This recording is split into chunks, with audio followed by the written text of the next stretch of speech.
Ibu, selamat pagi. Pagi. Ibu, perkenalkan nama saya Vivi Carolina ya Bu ya. Saya dari Universitas Muhammadiyah Banjarmasin, prodi D3 Kebidanan.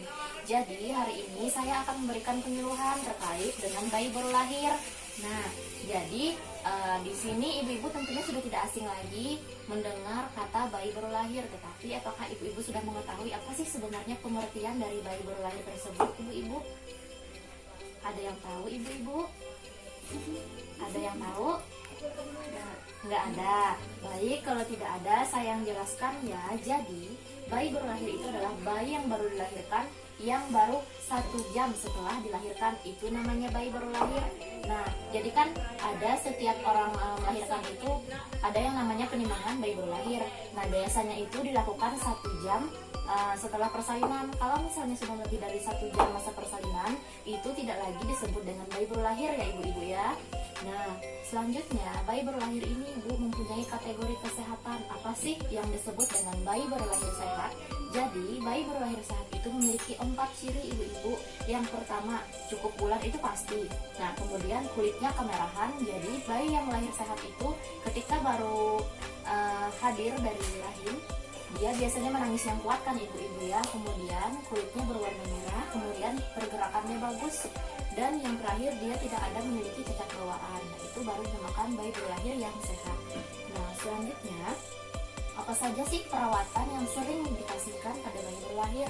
Nah, biasanya perawatan ini diberikan langsung atau segera setelah bayi dilahirkan. Nah, apa saja sih perawatan yang dilakukan? Yang pertama ada perawatan tali pusat. Pada saat bayi dilahirkan, maka akan dilakukan pemotongan tali pusat. Pemotongan tali pusat ini kemudian dilanjutkan dengan pemberian IMD ya Bu ya. Nah, IMD ini yang kita artikan dengan pemberian ASI sedini mungkin atau dengan teknik kangguru. Seperti itu ibu-ibu, dengan cara bayinya ditaruhkan di dada ibunya. Pernah kan seperti itu ibu-ibu? Melihat pernah ya. Kemudian ada yang namanya pencegahan kehilangan panas. Nah, pencegahan kehilangan panas ini bisa kita lakukan dengan cara setelah bayi lahir jangan langsung dimandikan ya Bu ya, karena kalau misalnya langsung dimandikan maka akan mengakibatkan terjadinya hipotermi. Jadi hipotermi itu adalah kondisi kedinginan pada bayi. Kalau misalnya bayi kedinginan, maka itu sama saja kita itu memberi resiko yang sangat berat kepada bayi kita, karena bayi ini kalau misalnya dia terlalu dingin, maka dia biasanya akan kebanyakan tidak bisa tertolong ya Bu ya, seperti itu. Kemudian pencegahan kehilangan panas ini bisa dilakukan tidak memandikan bayi 6 jam setelah persalinan, seperti itu. Nah, selanjutnya ada pemberian vitamin K. Jadi vitamin K ini diberikan pada usia bayi sebelum memasuki 1 jam setelah persalinan. Jadi setelah bayi itu kita IMD, setelah tali pusatnya dipotong, setelah diberikan inisiasi menyusui dini, maka akan dilakukan pemberian vitamin K. Nah, pemberian vitamin K ini biasanya yang disuntikkan di bagian paha kirinya bayi ya Bu ya. Nah, ini berfungsi untuk mencegah terjadinya perdarahan pada otak. Jadi ibu-ibu tidak perlu khawatir kalau misalnya bayinya itu dilahirkan menjadi panas ya Bu ya, karena ini untuk kebaikan bayi-bayi ibu juga ya Bu ya. Nah, karena kalau misalnya bayi itu setelah dilahirkan itu panas, itu berarti imunnya itu sedang dibentuk di dalam tubuh untuk melawan penyakit-penyakit yang ada di dalam tubuh ya Bu ya. Nah, salah satunya adalah vaksin HB0. Nah, jadi vaksin HB0 ini adalah vaksin yang pertama kali diberikan kepada bayi ya Bu ya, untuk mencegah penyakit hepatitis B atau kerusakan hati pada bayi ya Bu ya. Nah, selanjutnya adalah pemeriksaan fisik. Pernah kan ibu-ibu memperhatikan bidan-bidan setelah ibu melahirkan melakukan pemeriksaan pada bayi ibu? Dimulai dari kepala, mata, hidung, mulut, hingga ujung kaki. Nah, jadi pemeriksaan ini berfungsi untuk mengetahui adanya kelainan pada bayi ibu. Kalau misalnya pada pemeriksaan ini didapati kelainan pada bayi ibu, maka akan segera dirujuk atau diberikan pertolongan sesegera mungkin, seperti itu ya. Nah, selanjutnya pemberian ASI eksklusif. Nah, sampai di sini dulu, apakah ibu-ibu tahu apa sih pengertian ASI eksklusif? Ada yang tahu ibu-ibu? Nggak ada ya Bu ya. Nah, jadi akan saya jelaskan. ASI eksklusif itu adalah pemberian ASI saja tanpa dibarengi makanan ataupun minuman kepada bayi. Dan pemberian ASI eksklusif ini biasanya akan kita kasihkan ASI saja sampai usia bayi 6 bulan ya.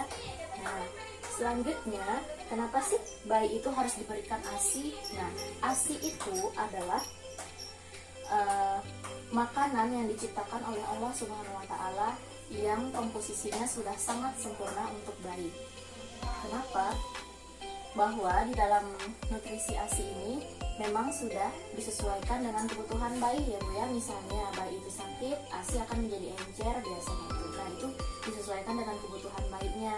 Nah, lalu apa sih fungsi dari ASI? Jadi fungsi dari ASI itu dia dapat menjaga daya tahan tubuh bayi, sehingga ketika ibu-ibu memberikan ASI kepada bayi ibu, insya Allah bayi ibu akan jarang terkena sakit ya Bu ya, karena ASI ini memiliki kandungan-kandungan yang berfungsi untuk melawan penyakit dalam tubuh bayi ya Bu ya. Selanjutnya ASI itu memiliki 3 jenis ibu-ibu. Yang pertama ada kolostrum, yang kedua ada susu peralihan, dan yang ketiga adalah susu matur atau matang. Nah, biasanya kolostrum ini ibu-ibu diproduksi pada hari pertama sampai hari ketiga ya Bu ya. Nah, kolostrum ini berfungsi untuk membangun daya tahan tubuh bayi supaya bayi ibu itu sehat, tidak mudah sakit ya Bu ya. Biasanya ASI kolostrum ini adalah ASI yang keluar pertama kali pada saat ibu melahirkan. Nah, di sini ibu siapa yang baru melahirkan? Ibu yang baru melahirkan.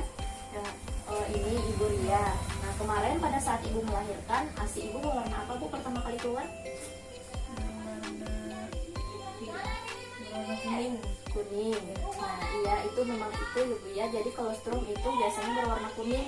Nah, jadi pada saat ibu melahirkan kemudian keluar ASI berwarna kuning, itu tidak usah dibuang ya Bu ya, karena itu adalah ASI yang sangat bagus kandungannya untuk bayi ya Bu ya. Biasanya kan kebanyakan banyak orang yang bilang bahwa itu susu basi. Nah, sebenarnya itu salah ya Bu ya. Nah, itu adalah kolostrum. Kolostrum itu adalah ASI terbaik yang ada di dalam air susu ibu, karena kolostrum ini memiliki daya tahan tubuh yang sangat tinggi ya Bu ya di situ. Nah, selanjutnya ada yang namanya air susu peralihan. Nah, air susu peralihan ini adalah air susu yang diproduksi pada hari keempat hingga hari ke-10. Nah, di sini karbohidrat dan lemaknya itu semakin tinggi, sedangkan kandungan proteinnya akan semakin menurun. Selanjutnya pada hari ke-10 dan selanjutnya ada yang dinamakan dengan air susu matang atau matur. Nah, di sini juga sangat banyak memiliki kandungan untuk menjaga daya tahan tubuh bayi ya Bu ya. Jadi dari setiap tahap itu dia memiliki fungsi dan peran masing-masing di dalam tubuh bayi ya Bu ya. Nah, sampai sini dulu Ibu. Ada yang mau Ibu tanyakan? Saya persilahkan untuk Ibu. Kalau misalnya ada penjelasan saya yang kurang paham, silahkan ditanyakan ya Bu ya. Tidak apa-apa. Baik, bisa dimulai dengan Ibu Ria. Kalau misalnya ada pertanyaan.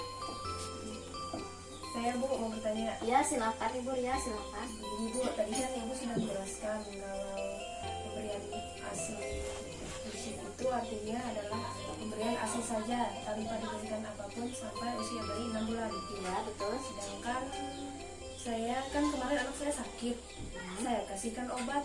Apakah seperti itu masih dibilang pemberian ASI eksklusif? Ya, baik Ibu-ibu. Nah, bagus sekali ya Bu ya pertanyaan dari Ibu Ria. Jadi, apakah bayi yang dikasihkan obat itu melenceng dari pengertian ASI eksklusif? Nah, di sini ada pengecualian ya Bu ya. Kalau misalnya bayi Ibu sakit, boleh dikasihkan obat dan itu tetap kita namakan ASI eksklusif, asalkan tidak Ibu tambahkan seperti minuman, jus atau susu kotak seperti itu, atau susu formula. Tidak ada makanan seperti buah-buahan atau sari buah, itu masih belum ya Bu ya, masih belum saatnya. Jadi kalau misalnya anak Ibu sakit, Ibu kasihkan obat, itu kan dalam kondisi yang darurat ya Bu ya, jadi masih kita katakan dengan ASI eksklusif seperti itu. Baik, ada yang mau bertanya lagi? Silahkan Ibu. Ya, Saya Bu, ya silahkan Bu. apa yang dimaksud dengan matur? Oh, matur, air susu matur ya Bu ya. Nah, jadi Ibu, ASI itu memiliki 4 tahapan pengeluaran ya Bu ya. Yang pertama ada yang kita katakan dengan kolostrum. Nah, jadi kolostrum itu adalah air susu yang keluar pada hari pertama hingga hari ketiga ya Bu ya. Biasanya dia berwarna kekuning-kuningan dan ketika dipanaskan dia akan mengental. Kalau kolostrum ini dia lebih banyak mengandung sistem imun atau daya tahan untuk bayi, sehingga bayi yang mengonsumsi ASI kolostrum itu insya Allah akan jarang atau tidak mudah terkena sakit ya Bu ya. Sedangkan kalau misalnya ASI peralihan ini adalah ASI kelanjutan dari ASI kolostrum, yang mana kalau misalnya ASI kolostrum itu diproduksi pada hari 1 sampai ke 3, sedangkan ASI peralihan ini akan diproduksi pada hari keempatnya ya Bu ya, hari keempat hingga hari ke-10. Nah, di ASI peralihan ini dia itu teksturnya sudah agak, kekentalannya itu sudah agak mengurang, kemudian di sini proteinnya merendah, sedangkan karbohidrat dan lemaknya itu semakin meninggi ya Bu ya. Nah, dan yang terakhir adalah susu matur. Nah, susu matur ini adalah artinya air susu matang yang diproduksi pada hari ke-11 dan seterusnya sampai bayi menyusui 6 bulan ya Bu ya. Nah, biasanya itu teksturnya sudah agak sedikit cair ya Bu ya. Kemudian dia itu berwarna putih. Nah, di sini juga mengandung banyak sistem daya kekebalan untuk bayi ya Bu ya, sehingga bayi yang minum ASI ini jarang terkena sakit, walaupun sakit itu tidak separah bayi yang tidak memperoleh ASI seperti itu. Baik Ibu, sampai sini dulu. Apakah Ibu sudah paham Ibu? Sudah paham ya Bu ya. Ada lagi yang mau bertanya? Silahkan angkat tangan. Nggak ada Bu. Nggak ada, berarti sudah cukup ya Bu ya. Saya rasa ibu-ibu sudah paham. Tetapi sebelum saya menutup penyuluhan hari ini, saya ingin menanyakan kembali kepada ibu-ibu tentang apa yang sudah saya jelaskan tadi. Apakah yang sudah saya jelaskan tadi ibu-ibu sudah paham ya Bu ya? Nah, yang pertama dari Ibu Ria. Tadi Ibu Ria mengatakan atau menanyakan kalau misalnya ASI eksklusif itu kalau misalnya dikasihkan obat itu tetap dikatakan ASI eksklusif atau tidak. Nah, silahkan Ibu bisa dijelaskan kembali apa yang saya katakan tadi. Ya, ASI eksklusif itu adalah ASI yang diberikan kepada bayi selama 6 bulan. Nah, betul sekali ya Bu ya. Terus syaratnya apa saja Ibu? Syaratnya tidak diberikan minuman yang lain selain ASI selama 6 bulan. Minuman saja kan? Minuman atau jus dan makanan yang lain juga. Iya. Tapi kalau misalnya anak ibu sakit dikasihkan obat, apakah itu masih dikatakan ASI eksklusif Bu? Ya, karena keadaannya darurat, jadi nggak apa-apa dikasih obat. Iya, bagus sekali ya Bu ya. Berarti Ibu sudah paham apa yang saya katakan ya Bu ya. Selanjutnya Ibu Diah ya Bu ya. Tadi menanyakan terkait dengan pengertian ASI matur ya Bu ya, dan sudah saya jelaskan. Nah, selanjutnya saya ingin menanyakan kembali kepada Ibu, apa sih sebenarnya air susu matur ya Bu ya? Nah, bisa Ibu jelaskan kembali Bu? Air susu matang diproduksi pada hari 11 sampai 2 tahun. Betul sekali ya Bu ya. Nah, saya rasa ibu-ibu sudah paham dengan apa yang saya jelaskan ya Bu ya. Nanti kalau misalnya ada lagi yang ingin ditanyakan, silahkan tanyakan saja ya Bu ya, tidak usah sungkan. Nah, kalau begitu karena penyuluhannya sudah selesai, ibu-ibu sudah paham, penyuluhan ini akan saya tutup ya Bu ya. Nah, sebelumnya saya mohon maaf apabila dalam penyuluhan ini ada salah-salah kata ya Bu ya, dan juga ada kata-kata saya yang kemungkinan menyinggung ya Bu ya, saya mohon maaf. Nah, kalau begitu saya akhiri dulu ya Bu ya. Assalamualaikum warahmatullahi wabarakatuh. Waalaikumsalam.